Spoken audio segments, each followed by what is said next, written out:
So hello, my name's Rob and this is Cattle Rabbit Scale Model Studios, and in this video we're going to be doing something incredibly different, and we're going to be painting this absolute massive statue of best girl Momo Ayase from DANDADAN.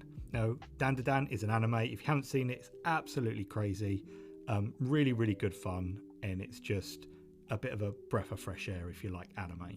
So I found this print. It is an exceptional 1/7 scale figure. It's by Double Demon. It's a free download over on Cults 3D, and it's, yeah, my good buddy Josh, I sent the files to him, he printed it out for me, and this is where we are. But what I thought I would do with this figure is I would see if I could apply with what I've learned from painting Warhammer and smaller scale figures, and see if I can, bring this to life. So that's what we're going to do in this video. As always, like, subscribe, and do go and check out Double Demon if you want to print your own. I'll leave links and descriptions below, just so it's aware. To me, when people do free prints like this off their own back, it just shows you what a fan base should be, and it's a really lovely print. So hats off to them. So the figure itself, as you can see, is really nice. But what I am going to do first, I dry fitted absolutely everything to make sure it was all snug. I'm just going to take her apart, and then I'm going to work out sub-assemblies. Again, this is what I'm doing. If you want to paint along, obviously, I will do my best to kind of explain what and how I did. But it's quite different having to tackle this. Obviously, cleanup wise, there are some print lines. There's not many, but there are some. So for this, I just got some really fine wet and dry sandpaper. I think this is about 500-600 grit, and I just rubbed it in between the grooves just to kind of smooth everything out, any creases like along here, and then I gave it a wipe with some isopropyl alcohol wipes just to remove any debris, any excess, any bits of dust, and make sure it was as clean as possible. Once everything was cleaned up, and I did miss a few bits, I wasn't as thorough maybe as some of you are on here. I'm not really too used to 3D prints, but then it was time to prime it, and for that I used Trench Brown from the Colour Forge. The reason why I did this is because it's a lovely neutral mid-tone colour. Again, that's what I tend to work from when I paint, Warhammer stuff like Space Marines, etc. So the primer, it gives a lovely smooth finish, and as you can see, there aren't many print lines that I have missed. The paint has kind of filled some of them, so it's done a little bit of the legwork for me. But that's where we are, and I'm pretty happy with it. So the first thing I am going to do, I'm going to come in with some Pink Horror Citadel paint, and I'm just going to do a couple of coats and make sure that I've got a really nice basis for her kind of pink school uniform she has. It's quite iconic, and I'll speak a little bit more about the color choices and things like that. One, it is to match the anime, but also I wanted to it's a bit of a gift, this, for my daughter, as she loves it. So once I got a couple of coats on, I came in with some speed paint, Moonlake Coral, and I basically knocked up about 20 to 2, 20 to 3 ratio. So it was a really watery mix. And what I did was I kind of just slapped it all over. Now, the thing is with speed paint is it is good for pooling in the recesses, but because it's a resin, it dries really hard. So it's going to protect that kind of underleaf layer that I've spent ages painting. Then what I did was I came in with a slightly smaller brush, and I painted it into the folds. Now, bear in mind, this is the second colour we've applied. Now, I went over this step maybe 3-4 times, adding depth into the folds on her jumper and things like that. Now, normally I'd paint yellow and stuff like that, but as you can see, I think it's given a really cool effect. And if you wanted to, you could kind of, stop there with it if you're following along. But again, I then built up some more layers. Wanted it to be really exaggerated. I'm not going for like a two-tone cartoony look here. I wanted to go for a more realism look with kind of holding in that anime style. What I then decided to do was get some Pink Horror and a dry brush. And as you can see, I've got a fair amount of paint on my dry brush. I used a really big, wide bristle dry brush as well. What I wanted to do was remove quite a bit of the excess, but I'm not too worried about getting a smoother finish, as sometimes you can get a chalky finish with dry brushing. That's exactly what I wanted, as it's supposed to be fabric, so you'll get a really, really nice soft blend. And what this should do is blend those dark recessed bits where we put the Moonlight Coral in, and it'll tie everything together, and that's exactly what I wanted. I went over this a couple of times and ended up with this.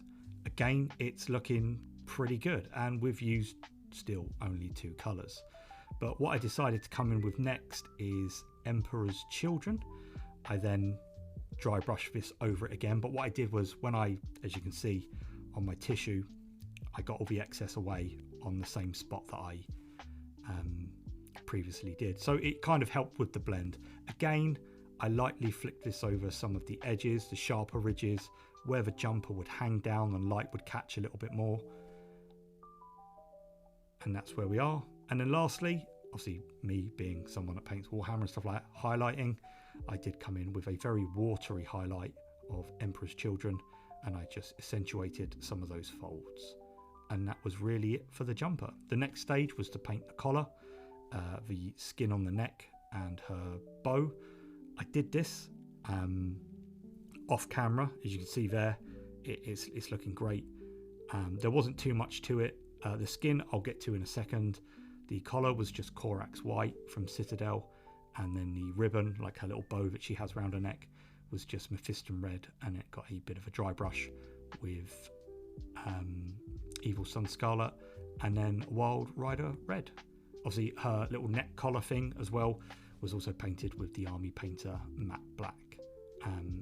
And that was it for the jumper section. I think it turned out really, really well. Obviously it has got a little bit of a shine, but don't worry, varnish will knock that back, although I don't have any at the moment, so I do need to grab some. But that's kind of the main part of it. One thing I really like doing when I do projects like this is checking the unprimed parts against the painted parts, just to see, you know, how paint really does make all the difference. Next up, we're going to focus on her skirt, and then I'm also going to show you how to paint the skin, how I painted the skin. Again, I wanted to kind of capture my style of painting and a bit more of a realistic look as opposed to a more cartoony look, but I also wanted the character to be very recognizable. So with the skirt, what I decided to do, I came in with Citadel Night Lord's blue. This is a really lovely dark blue color. It covers really, really well. However, I was conscious to thin my paint and do a couple of coats. Then, same like the Moonlight Coral, Tyrian Navy and contrast medium, about 10:1 on this one. And I painted it all over to kind of start that effect and adding a bit of depth to the folds on the pleated skirt.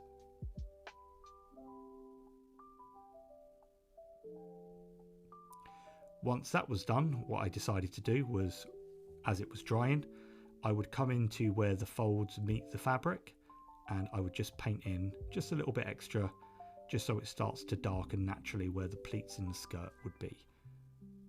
This just added a nice bit of depth to, you know, the skirt, and kind of made it again stand out. The body's going to be a bit of the main focal point, so I did want to kind of take my time with it. But next, Night Lord's blue. I'm going back to a dry brush, and I'm just going to tickle absolutely everything. You're probably picking up a pattern here. I always, if I base coat a colour and then I wash it, I always then add a little layer or tickle of that colour back over it. I then also, with Altdorf blue, again from Citadel, just to catch the edges and just make the pleats on the skirt stand out just that little bit more.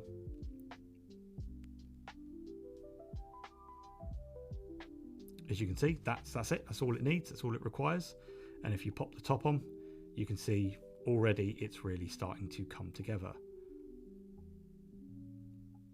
Really, really like it. This sculpt is really, really lovely. But now I'm going to show you how I've been doing the skin. So first up, I come in with Cadian Flesh Tone. As you can see, I'm actually using a small dry brush here.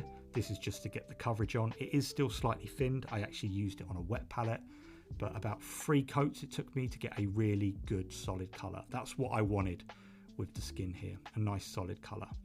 Then I moved over to a slightly bigger dry brush, and I dry brushed Kislev flesh over.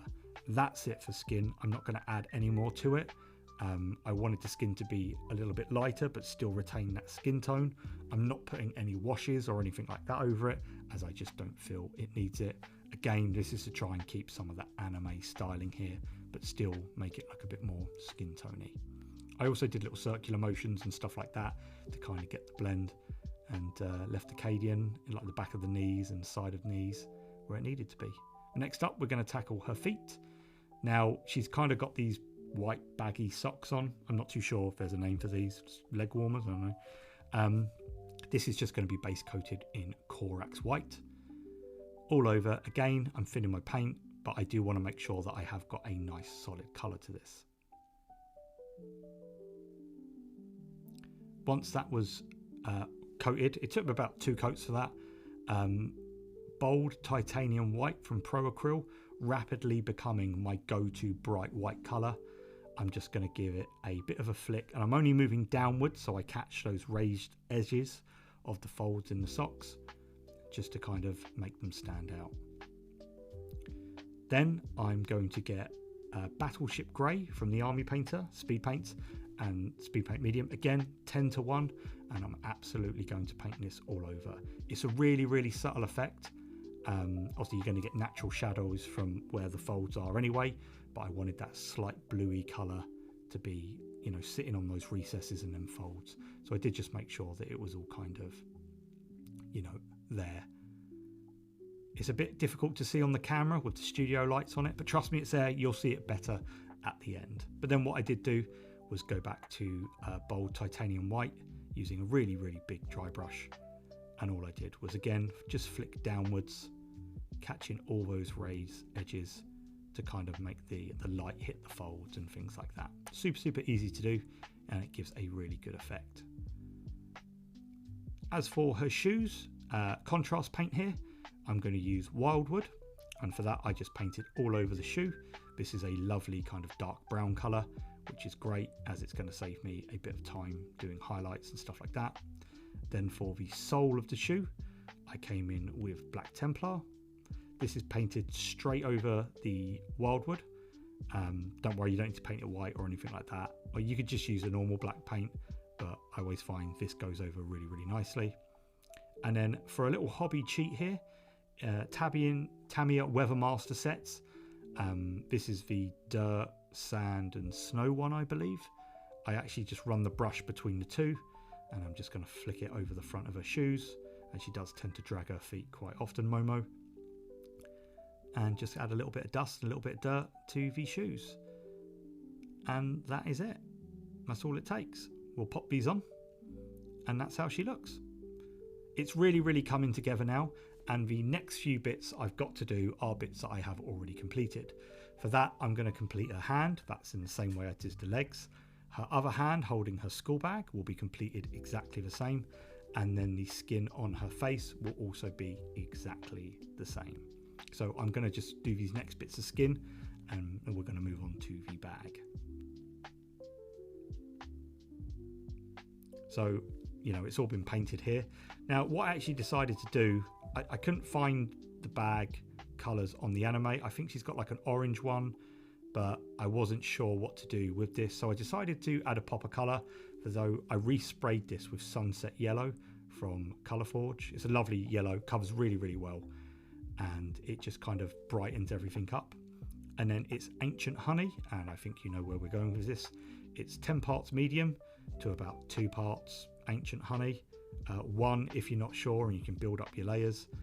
But again, all I did was using a nice big brush all over, just making sure it sat in all the sections. Once it dried, I then did come back in and I added some just to the folds, but I wanted to do was get a slightly darker tone towards the bottom of the bag, just to create a little bit of shadow.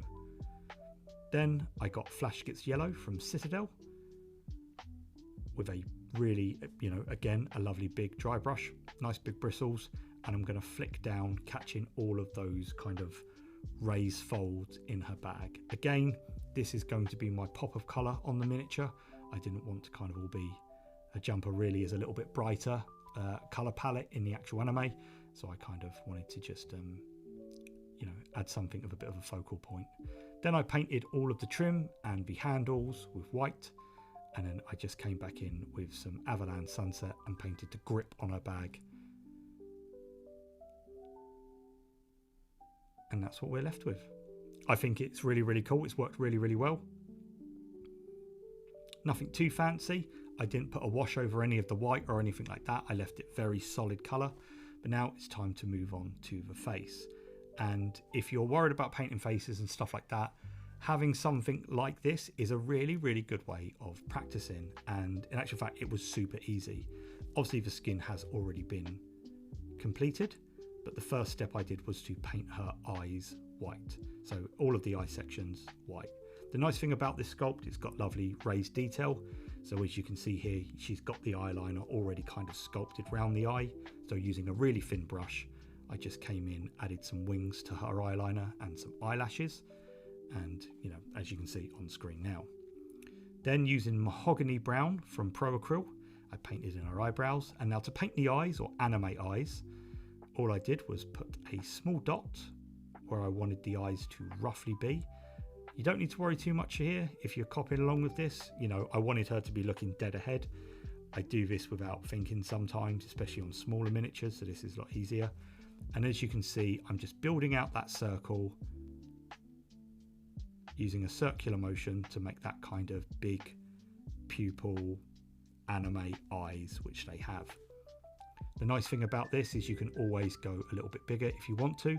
As you can see here, she's looking dead ahead. Really easy to do, like so easy, honestly. Eyes, I don't know why they worry so many. Then I just put a little dot of matte black from the Army Painter in the middle, and then using some bold titanium white from Pro Acryl again, I dotted the corners to give that little bit of glimmer that you always see in those eyes. As you can see there, really, really easy. Next up, I've gone back to mahogany and I'm going to paint all of the hair with a nice big brush. I like this colour. It matches, it's the exact one I use for her eyes. She's kind of got like reddishy eyes, but to me it kind of matched the hair. So I decided to do the hair exactly the same colour. As you can see, it's looking good. Then it was Cabalite green or Cyberite green. I always get these two mixed up. The darker one first, and then I added a layer of the lighter one. Let me know below which one is which. I can never remember. I think it's Cabalite is the lighter, I think. I'm not sure. But it's like a mid-tone green and then a light green. So there's the face. All that's really left to do is a few more steps. I'm going to paint in some really watery Emperor's Children on her lips and top of her nose. And then I'm using this Murky Maya from Dark Star. I really, really love this wash. That's for the hair. It's going to go all over the hair. And then I'm going to finish with a dry brush with mahogany again. I'm not going to water the wash down, but I am going to be careful to avoid parts that I've already completed. And that's it. I've really enjoyed painting Momo up and using some of the techniques I've learned in my little hobby journey. And we're going to cue the money shots, but that's it from me in this one. I'll see you all next time. God bless, take care and enjoy.